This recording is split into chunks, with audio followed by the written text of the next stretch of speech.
जय हिंद साथियों, स्वागत है आप सभी का एजुकेशन के एट 6 में। और रुख करते हैं बिहार की तरफ। बिहार शिक्षक भर्ती को लेकर एक नया अपडेट, चूँकि अब बिहार शिक्षक अध्यापक भर्ती के नाम से ये परीक्षा जानी जाएगी। आपको बता दें कि यहाँ पे एक बड़ा अपडेट आ रहा है। ये अपडेट है जी कि यहाँ क्या बीपीएससी के माध्यम से ये बहाली की प्रक्रिया होगी। बीपीएससी यहाँ पे बहाली लेगी, अच्छी खबर है। परीक्षा देना है और आपका चयन होगा। लेकिन इससे पहले जो नियमावली थी हमारी, उस नियमावली के तहत आपका जो चयन का प्रक्रिया था वो आपके मेरिट के आधार पे होता था, यानी कि जो भी आपका नियोजन का प्रक्रिया होता था उसमें। लेकिन अब ये जो है प्रक्रिया बीपीएससी के माध्यम से होगी। बीपीएससी इसका एग्ज़ाम कंडक्ट कराएगी और फिर यहाँ पे आपकी बहाली की प्रक्रिया ली जाएगी। लेकिन कुछ छात्र यहाँ पे ये भी सवाल खड़ा कर रहे हैं कि अगर बीपीएससी को ही ये परीक्षा लेनी थी तो बिहार एसटीईटी 2019 का क्या, जो 2019 में परीक्षा ली गई थी शिक्षक पात्रता को लेकर, उसका क्या। तो देखिए, बीपीएससी जो एग्ज़ाम कंडक्ट कराएगी, यहाँ पे मैं आपको कहना चाहूँगा ये एक कम्पिटिटिव फॉर्मेट में परीक्षा आ रहा है, यानी कि कंपटीशन दीजिए और आपका चयन होगा। बिहार एसटीईटी जो 2019 की परीक्षा ली गई थी या 2023 का जो परीक्षा होने वाला है कॉमर्स वाले छात्रों का, वो आपका एक शिक्षक पात्रता के लिए एक एग्ज़ाम था, वो भी आपका कम्पिटिटिव एग्ज़ाम ही था। लेकिन नियमावली के बदलने के बाद यहाँ पे सारी प्रक्रिया बदल सकती हैं। आगे जो भी नियमावली ऑफिशियल आएगी उसको भी हम लोग आपको अपडेट करेंगे। लेकिन क्या बातें कही गई हैं, क्या बीपीएससी इसकी एग्ज़ाम को लेगी। और वेतनमान यहाँ पे बात हो रही है। वेतनमान क्या, वेतनमान यानी कि जो आपका शिक्षक है वो अब राज्य कर्मी बनेंगे।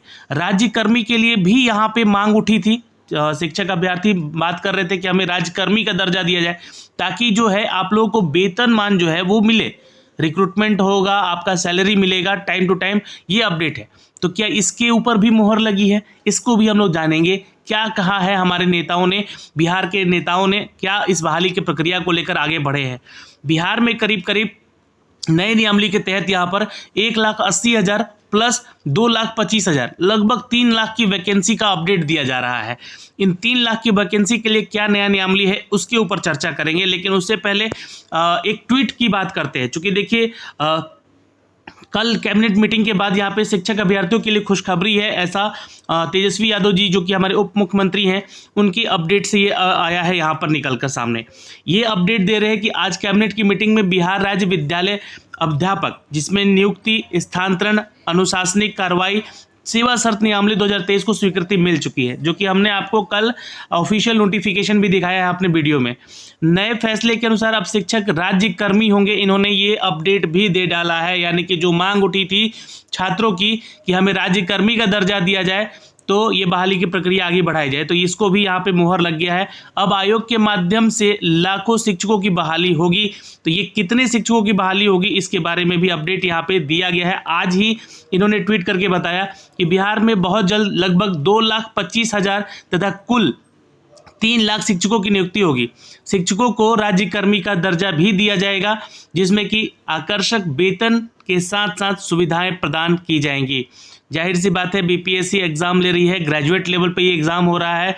सैलरी आपकी कम से कम 35,000 प्लस होगी, प्लस अलाउंस मिलकर ये लगभग 50,000 की सैलरी आपकी बन सकती है।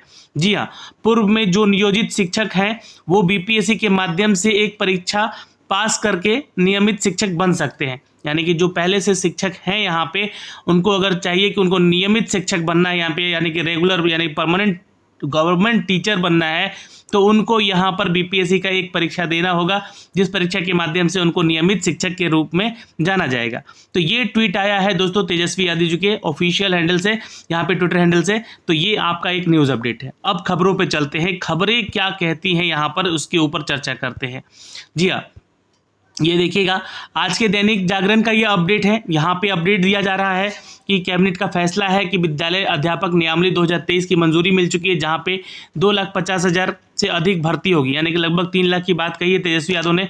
तो ये बातें यहाँ पे रखी गई है कि 3 लाख अभ्यर्थियों का यहाँ पे शिक्षक बनने का रास्ता साफ हो चुका है, कैबिनेट की मंजूरी मिल चुकी है। लेकिन बिहार में शिक्षक बनेंगे राज्यकर्मी, यानी कि उनको राज्यकर्मी का दर्जा भी दिया जाएगा। भर्ती के लिए पास करनी होगी उनको बीपीएससी की एग्ज़ाम। तो अब यहाँ पे क्या देखिए, जो सवाल उठ रहे थे छात्रों के कि जो नियमावली थी पहले, तो बिहार एसटीईटी लेने का उनका क्या तात्पर्य था 2019 का, उसके ऊपर। तो सीटीईटी STET और TET उत्तीर्ण परीक्षा में बैठ सकेंगे। अधिकतम 3 मौके आपको दिए जाएंगे। ये नया नियमावली हमारा कहता है। सरकार ने शिक्षक नियुक्ति नियमावली 2023 को 3 महीनों के इंतजार के बाद मंजूरी दे दी है। शिक्षकों की नियुक्ति BPSC के माध्यम से होगी, जो राज्य स्तरीय परीक्षा होगी यहाँ पर। अब यहाँ पे बता दें कि CTET, STET और TET उत्तीर्ण अभ्यर्थी परीक्षा में अधिकतम 3 बार बैठ सकेंगे। जो भी आपको ये एग्ज़ाम भी देना है, देखिए आपको बता दें कि ये शिक्षक पात्रता का कॉम्पिटिटिव एग्ज़ाम होता है, जहाँ पे CTET यानी कि जो CTET एग्ज़ाम होता है, या STET एग्ज़ाम होता है जो स्टेट लेवल का होता है, या TET जो होता है टीचर एलिजिबिलिटी टेस्ट होता है। ये जो अभ्यर्थी उत्तीर्ण अभ्यर्थी हैं परीक्षा में अधिकतम 3 बार बैठ सकेंगे, यानी कि जो BPSC एग्ज़ाम लेगी वो 3 बार आप इस एग्ज़ाम को दे सकेंगे। इन्हें सरकारी कर्मियों की तरह अनुकंपा लाभ भी मिलेगा। जब राज्य कर्मी का दर्जा मिल जाएगा तो जाहिर सी बात है कि अनुकंपा का लाभ, यानी कि अगर आपको आगे चलकर कहीं मृत्यु होती है या तो आपके जो आश्रित होंगे उनको आपकी नौकरी मिल सकेगी। ये है इस प्रक्रिया का अपडेट। नई नियुक्ति नियमावली आज से ही प्रभावी हो गई है। सोमवार को मुख्यमंत्री नीतीश कुमार जी की अध्यक्षता में आयोजित कैबिनेट की बैठक में राज्य विद्यालय अध्यापक जो कि नियुक्ति, स्थानांतरण और अनुशासनिक कार्रवाई को लेकर जो सेवा शर्तें बनाई गई हैं, नियमावली 2023 की मंजूरी दे दी गई है। वर्ष 2006 से अब तक नगर निकाय संस्था, पंचायती राज संस्था के अंतर्गत शिक्षकों की नियुक्ति से संबंधित नियमावली लागू थी। जैसा कि बता दें कि पूर्व में जो आपका शिक्षक भर्ती होता था, इसका जो वैकेंसी था, उस वैकेंसी को यहाँ पर नगर निकाय संस्था के द्वारा, पंचायती राज संस्था के द्वारा, या उसके अलावा यहाँ पे उसके अंतर्गत शिक्षकों की नियुक्ति संबंधित नियमावली लागू थी। लेकिन कैबिनेट की कल जो बैठक हुई है उसके बाद मंत्रिमंडल जो सचिवालय विभाग है, यहाँ पे अपर मुख्य सचिव हैं डॉक्टर S सिद्धार्थ ने, इन्होंने ये अपडेट दिया है और ये कहा है कि अब जो है ये राज्य कर्मी का दर्जा मिलेगा और ये एग्ज़ाम जो है BPSC इनका कंडक्ट कराएगी। लेकिन जो अभ्यर्थी TET, STET या फिर टेट एग्ज़ाम पास किए हैं उनको यहाँ पे 3 बार भी मौका मिल सकेगा इस एग्ज़ाम को देने को लेकर। अब इसका असर क्या होगा ये भी हम लोग को थोड़ा समझना पड़ेगा यहाँ पे, क्योंकि पुराने जो नियोजित शिक्षक हैं उनकी उम्र सीमा में 10 साल का छूट भी दिया जा रहा है।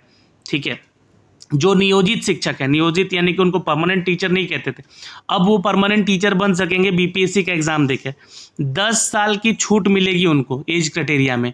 बिहार के स्थायी निवासी ही शिक्षक बनेंगे, इस बात का ध्यान रखिएगा। ये एक थोड़ा सा बिहार के छात्रों के लिए अच्छी अपडेट है।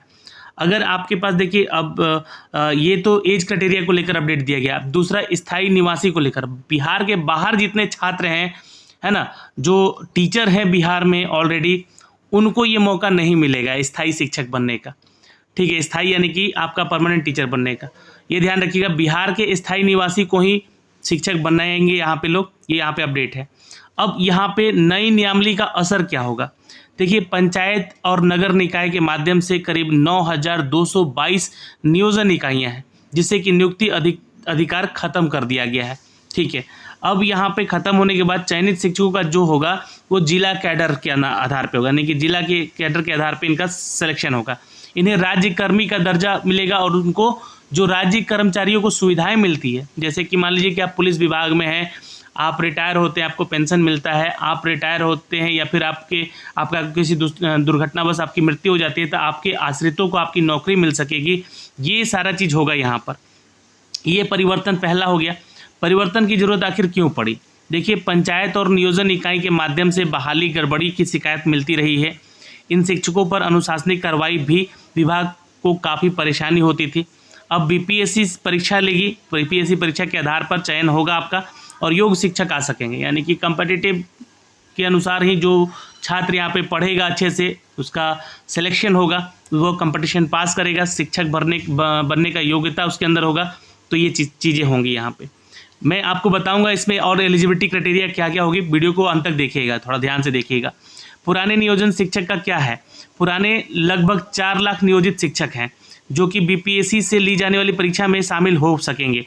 उनको यहाँ पे सफल होने पर नए कोटि से राज्य कर्मी का दर्जा मिलेगा और ये मौका उनको सिर्फ 3 बार ही दिया जाएगा। यानी कि अगर आप राज्य कर्मी शिक्षक हैं, मतलब राज्य में शिक्षक हैं, राज्य कर्मी दर्जा पाना चाहते हैं तो आपको 3 बार ये BPSC एग्ज़ाम देने का मौका दिएगा। ठीक है, राज्य कर्मी का दर्जा यहाँ पे पाने पर सेवानिवृत्त भी हो जाएंगे, ये ध्यान रखिएगा। सेवानिवृत्त के बाद यहाँ पे रिटायरमेंट होंगे तो उसका भी आपको दर्जा मिलेगा, रिटायरमेंट का भी अपडेट यहाँ से जो भी लाभ मिलता है वो आपको मिलेगा। आरक्षण रोस्टर में भी बदलाव हुए हैं। क्या आरक्षण रोस्टर में भी बदलाव होगा? तो देखिए, चूँकि बहाली जो है बिल्कुल नई है और फ्रेश होगी, इसलिए आरक्षण का रोस्टर कुल पदों के हिसाब से ही लागू किया जाएगा। जैसे कि 50% और अन्य कोटि के लिए जो कि सामान्य प्रशासन विभाग के निर्धारित फॉर्मूला है, उसके हिसाब से आरक्षण यहाँ पे दिया जाएगा। कक्षा 1 से लेकर अगर हम 8 की बात कर लें, है ना, तो वहाँ तक के शिक्षकों के लिए 50% जो पद हैं वो महिलाओं को आरक्षित किया जाएगा, है ना, यानी कि महिलाओं को यहाँ पे 50% आरक्षण मिल रही है। जब शिक्षक राज्यकर्मी बन जाएंगे तो उन्हें सरकारी कर्मियों की तरह ट्रांसफ़र या पोस्टिंग की सुविधाएं भी मिलेगी, यानी कि एक जिले से दूसरे जिले में उनका ट्रांसफ़र पोस्टिंग भी किया जा सकेगा। बिहार सरकार के नियंत्रणाधीन विद्यालय अध्यापक के नए संवर्ग का गठन हो रहा है, जो कि हो चुका है, जिसकी मंजूरी मिल चुकी है, जो राज्यकर्मी का दर्जा इनको दिया जाएगा। शिक्षकों को पूरा जिला में ट्रांसफ़र हो सकेगा, चाहे आप रोहतास से हैं या बेगूसराय से हैं या मुजफ्फरपुर से हैं, किसी भी जिले से आपका एक दूसरे जिले में ट्रांसफ़र होगा। विशेष परिस्थिति में अंतर जिला ट्रांसफ़र भी हो सकेगा। कुछ कंडीशन ऐसे होते हैं जहाँ पे आपको अंतर जिला रिक्रूटमेंट जैसे कि होता है, तो अंतर जिला यानी कि आपके ही जिला में आपका ट्रांसफ़र किया जा सके, जैसे कि महिलाओं के साथ कुछ प्रॉब्लम होती हैं तो ऐसा भी यहाँ पे किया जा सकेगा, ट्रांसफ़र आपके जिले में भी हो सकेगा। अध्यापक का स्तरवार और विषयवार अलग अलग संवर्ग भी होगा यहाँ पे, जैसे कि शिक्षा विभाग के नियंत्रणाधीन राजकीय और बुनियादी विद्यालय, राजकीय और प्रोजेक्ट वाली कन्या उच्च माध्यमिक विद्यालय में नियुक्ति होने वाले विद्यालय अध्यापक का स्तरवार और विषयवार अलग अलग संवर्ग में यहाँ पर रिक्रूटमेंट किया जाएगा। तो ये थोड़ा सा अपडेट है आप लोगों के लिए, अलग अलग संवर्ग में आपकी रिक्रूटमेंट होगी। प्राथमिक और माध्यमिक विद्यालयों में आपकी मूल कोटि यानी कि आपका जो कैटेगरी वाइज रिक्रूटमेंट हो सकेगा। स्नातक हैं जैसे ग्रेजुएट हैं, उसके आधार पर विद्यालय अध्यापक और माध्यमिक विद्यालय और उच्च माध्यमिक विद्यालय के विषयवार यानी सब्जेक्ट वाइज विद्यालय अध्यापक का अलग अलग यहाँ पे चयन किया जाएगा, यानी कि जिस सब्जेक्ट के आप टीचर होंगे उस सब्जेक्ट के टीचर जिस जिला में कमी होगी उस जिला में आपको भेजा जाएगा। ये एक प्रक्रिया है दोस्तों जो कि यहाँ पे शिक्षक नियमावली में डाला गया है। तो इससे क्या होगा, इसका क्या फ़ायदा होगा, तो बीपीएससी अधिक योग्य शिक्षक निकाल सकेगी और चयनित करेंगे। इसके असर जो है निश्चित ही इसके क्वालिटी एजुकेशन पर फर्क पड़ेगा, क्योंकि देखिए 2012 के पूर्व दक्षता परीक्षा उत्तीर्ण शिक्षक जितने भी हैं उनको फ़ायदा क्या मिल रहा है यहाँ पे कि 2012 से पूर्व नियुक्त जो हुए हैं कार्यरत शिक्षक हैं जो उनको एक परीक्षा देना है, दक्षता परीक्षा उत्तीर्ण होंगे, उनके लिए शिक्षक पात्रता परीक्षा में उत्तीर्णता अनिवार्य नहीं होगी, है ना, वो क्वालिफाई भी नहीं होंगे, सिर्फ क्वालिफाई नेचर के होंगे तो भी उनको आगे भेजा जाएगा। विद्यालय अध्यापक के पद का वेतन भत्ते और अन्य सेवाएं शर्तें राज्य सरकार तय करेगी। विषय विशेष के लिए अलग से विशेष अर्हता का निर्धारण विभाग के द्वारा समय समय पर भी किया जाएगा, यानी कि आगे जो भी आपकी सैलरी वगैरह बढ़ेगी या फिर जो भी आपके नियमावली बदलेंगे वो समय समय पर बदलाव किया जाएगा। तो अब यहाँ पे ये चीज़ें क्या अच्छी हुई हैं क्या बुरी हुई हैं, आप भी अपने विचार जरूर रखिएगा। यहाँ पे शिक्षकों की भर्ती की बात कर ले तो कुल खाली पद यहाँ पे देख सकते हैं। उच्च माध्यमिक में 79,000, माध्यमिक स्कूल में 44,000 और प्रारंभिक स्कूलों में 80,000, 7660 हाई स्कूल में कंप्यूटर शिक्षक की भी बहाली है अभी यहाँ पे। विशेष शिक्षक के पद यहाँ पे 10, स्पेशल टीचर की भी रिक्रूटमेंट यहाँ पे की जाएगी और ये सब कुछ बीपीएससी कराएगी। बीपीएससी के माध्यम से शिक्षक की नियुक्ति नई नियमावली के आधार पर होगी। इनको आकर्षक वेतन मिलेगा, लगभग 50,000 से आसपास की सैलरी आपकी हो सकेगी। गुणवत्तापूर्ण शिक्षा की दिशा में ये बड़ा कदम होगा, ऐसा हमारे जो शिक्षक मंत्री हैं चंद्रशेखर जी ये भी कहते हैं। तो ये अपडेट है दोस्तों शिक्षक में। यहाँ पे टीचर की जो रिक्रूटमेंट है कंप्यूटर टीचर की, ये बहाली अब आपका जो होगा वो बीपीएससी भी करेगा। 10,000 विशेष शिक्षक का वैकेंसी है, यानी कि 17,000 यह वैकेंसी आपका बीपीएससी नया फ्रेश लेगा। ये पुरानी वैकेंसीज का पद है जो कि खाली है, इनको भी बीपीएससी अपने माध्यम से भरेगी। अब यहाँ पे सवाल उठता है कि सर मैं बीएड हूँ, डीएलएड हूँ, तो मैं परीक्षा में शामिल हो सकता हूँ? तो आपको बता दें कि डीएलएड है तो साथ में टीईटी या एसटीईटी उत्तीर्णता भी अनिवार्य होगा आपका। हाई स्कूल में शिक्षक बनना चाहते हैं तो बीएड या एमएड, तो इसके साथ साथ एसटीईटी भी उत्तीर्ण होना ज़रूरी होगा आपका। तो ये सवाल जो छात्र किए हैं उनके लिए जवाब है। एक सवाल था कि मैं पटना या किसी खास ज़िला में शिक्षक बनना चाहता हूँ तो मेरिट के आधार पे आपका चॉइस मिलेगा। जैसे बीपीएससी एग्ज़ाम लेती है, आपका केंद्रीकृत सेंट्रलाइज तरीके से आपका आवेदन लिया जाएगा। आवेदन में जिला का चॉइस देना होगा। अधिक अंक पाने पर प्रथम चॉइस आपके जो चॉइस वाला जिला है वो मिल सकेगा। जैसे कि मान लीजिए आप रोहतास जिला से हैं या पटना जिला से हैं, आप चाहते हैं कि हम अपने ज़िले में आए, तो अपने ज़िले के लिए आपको मेरिट में आना पड़ेगा, तब जाके आपको यहाँ से एक चयन हो। तो ये नया नियमावली है दोस्तों आपके नई प्रक्रिया को लेकर, नई बहाली को लेकर। फिर भी अगर आपके कोई डाउट है तो आप कमेंट बॉक्स में कमेंट कीजिएगा। नियोजित शिक्षक में आक्रोश था कि बिना परीक्षा के राज्यकर्मी का दर्जा मांग किया जाता है, लेकिन यहाँ पे 3 चांस दिया जा रहा है बीपीएससी के माध्यम से आपको जो है। ये अभी थोड़ा सा नियमावली जो बदलेगा तो जाहिर सी बात है किसी को तकलीफ होगी, किसी का तकलीफ यहाँ पे ज़्यादा भी होगा। तो इन सभी चीज़ों को लेकर यहाँ पे अपडेट दिया जा रहा है। अब विपक्ष के नेता भी कुछ यहाँ पे दे रहे हैं दलीलें कि शिक्षक अभ्यर्थी का ठगा जा रहा है। 2019 टीईटी एसटीईटी छात्र पास हैं और परीक्षा देनी पड़ेगी उनको। नियोजित शिक्षकों को सरकारी कर्मी बनने के लिए भी पुनः परीक्षा देनी पड़ेगी। अब हर विद्यालय में पुराने वेतनमान नियोजित शिक्षक और नई नियमावली के तहत बहाल सरकार शिक्षक, यानी कि कुल 3 प्रकार के शिक्षक होंगे। तो इसको लेकर जो सुशील मोदी जी हैं, इनके कथनानुसार ये गलत हो रहा है, जैसा कि विपक्ष कह रहा है यहाँ पे, ठीक है। पर पक्ष ये कहता है कि ये 3 लाख की बहाली हम लोग आपको अब शुरू करने जा रहे हैं। बीपीएससी के माध्यम से ये सारी परीक्षाएं होंगी। जो लोग पहले से कार्यरत हैं उनको भी 3 चांस दिया जाएगा, ताकि वो नियमित यानी कि यहाँ पे परमानेंट टीचर बन सकें, गवर्नमेंट टीचर बन सकें, उनको सैलरी वेतनमान का बढ़ोतरी मिलेगा। ये सारी चीज़ें हैं दोस्तों। आपकी क्या राय है इसके ऊपर ज़रूर बात होगी, और भी वीडियो में बना के लाऊंगा इनके जो भी तथ्य हैं, जो विपक्ष या पक्ष कह रहा है यहाँ पे, उस सभी चीज़ों को।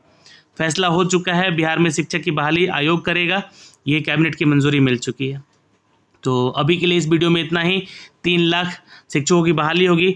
17 वर्षों के बाद बहाली की प्रक्रिया में बदलाव हुआ है, तो कुछ नया देखने को भी मिलेगा। ये सारी चीज़ें हैं यहाँ पे।